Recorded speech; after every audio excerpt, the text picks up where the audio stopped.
दोस्तों, आपने कहावत तो सुनी होगी कि वहम यानी शंका का इलाज तो किसी के पास नहीं होता। शंका अर्थात दूसरों के आशय पर संदेह करना, ऐसा सोचना कि कोई हमें हानि पहुंचाना चाहता है, कोई हमसे अनुचित लाभ पाने के लिए हमारे निकट आया है, ऐसा मानना।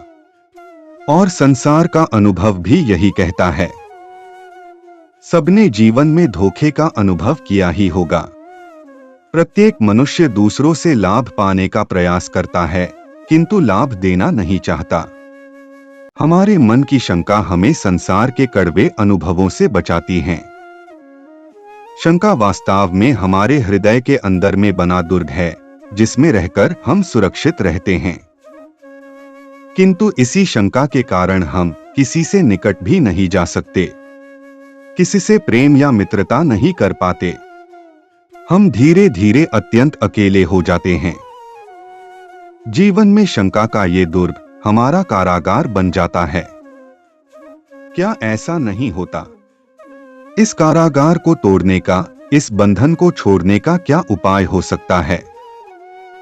यदि शंका का स्वरूप थोड़ा बड़ा हो जाए तो मन का रोग भी बन सकता है।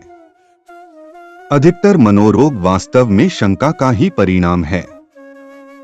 अगर आपका मन भी छोटी छोटी बातों को लेकर वहम करने लगता है या किसी वहम की वजह से आपको डर लगता है, तो अपने वहम की वजह भी जान लीजिए। वहम की समस्या मन से पैदा होती है। तो विचार करें कि शंका का जन्म कहां से होता है? अवश्य ही भय से।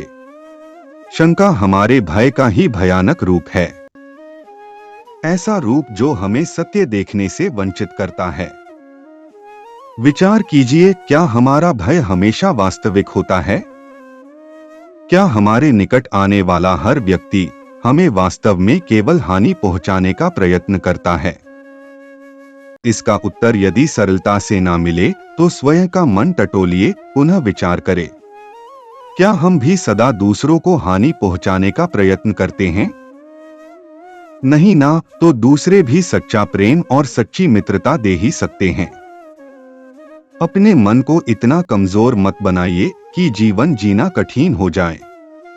जीवन को केवल दो ही शब्द नष्ट करते हैं, पहला अहम और दूसरा वहम। यह जानते हुए भी हम शंका के कारागार में क्यों फंसते चले जाते हैं? यह बात सच है कि डर का मतलब हमेशा विश्वास की कमी नहीं होता। कभी कभी यह सुरक्षित महसूस करने की कमी को दर्शाता है। परंतु शंका का एक दूसरा पहलू भी है, उस पर भी विचार कर लेते हैं। शंका के कारण हम शायद हानि से तो बच जाते हैं, किंतु कई बार लाभ से भी वंचित रह जाते हैं। डर जन्मजात है। अन्य भावनाओं की तरह यह भी स्वाभाविक है। हमारी सलामती के लिए इसका होना जरूरी भी है। किंतु हर चीज की तरह डर की भी एक सीमा होती है। उससे आगे बढ़ जाए तो वह स्वाभाविक नहीं रह जाता, बल्कि सेहत, सुरक्षा, सामाजिकता और खुशी को नुकसान पहुंचाने लगता है और सामान्य जीवन में बाधा बन जाता है। समस्या तब आती है जब मन मामूली चीज को भी भयावह समझने लगता है और हम में वे सारे लक्षण आने लगते हैं जो डर के समय आते हैं।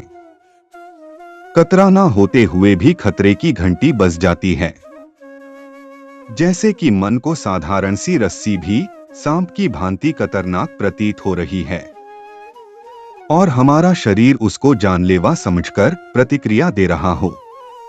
इस तरह का डर और शंका अस्वाभाविक तो है ही, साथ ही साथ अस्वस्थ करने वाला भी है। इस तरह जहां एक ओर स्वाभाविक भय हमें लड़ने के लिए सक्षम बनाता है, वहीं दूसरी ओर अस्वाभाविक भय हमें असहाय बना देता है। हर बार शंका करना आवश्यक नहीं होता। बुरी नियत वाले व्यक्ति के पास से भी हम लाभ प्राप्त कर ही सकते हैं। जैसे जहर से भरे वृक्ष के फूल में से भी मधुमक्खी अपने लिए शहद चुरा सकती है। तो शंका से बचने का उपाय क्या हो सकता है? वो भी बिना किसी को और खुद को हानि पहुंचाए। यह सरल हो सकता है यदि हम समझ ले कि हमारी शंका यानी ओवर थिंकिंग का कारण बाहर नहीं बल्कि अपने भीतर है। भाग दौड़ भरी आज की जीवन शैली में सबसे बड़ी और उभरती हुई समस्या है मानसिक तनाव। हर किसी के जीवन में अपने पैर पसार चुका तनाव व्यक्ति के मानसिक स्वास्थ्य को बुरी तरह से प्रभावित कर रहा है। मानसिक रोग से बचना है तो किसी भी बात को सोचने के बजाय उसका हल तलाशें। अधिक सोचने से अच्छा है कि उसका हल निकाला जाए। कभी कभी मन को शांत रखने से भी किसी समस्या का हल निकल जाता है। वास्तव में भय ही शंका का कारण है, किंतु हम जानते हैं भय का तो कोई कारण ही नहीं। भय से कभी कोई लाभ प्राप्त हो ही नहीं सकता। संसार का क्रम है कि आज का नुकसान कल का फायदा बन सकता है। आज की हानि कल जीवन का पाठ बनकर दिखाई देती है। अर्थात शंका की तो आवश्यकता ही नहीं है जीवन में। विश्वास के साथ संसार में सभी को मिलना, सभी अनुभवों का स्वागत करना और समय आने पर अपनी बुद्धि अपने विवेक से अपना मार्ग बनाना ही अधिक लाभदायी होता है और अधिक सुखदायी भी। इसीलिए इस पर चिंतन मनन अवश्य कीजिएगा। दोस्तों, आशा है आपको वीडियो अच्छा लगा होगा, तो वीडियो को लाइक और शेयर करें। धन्यवाद।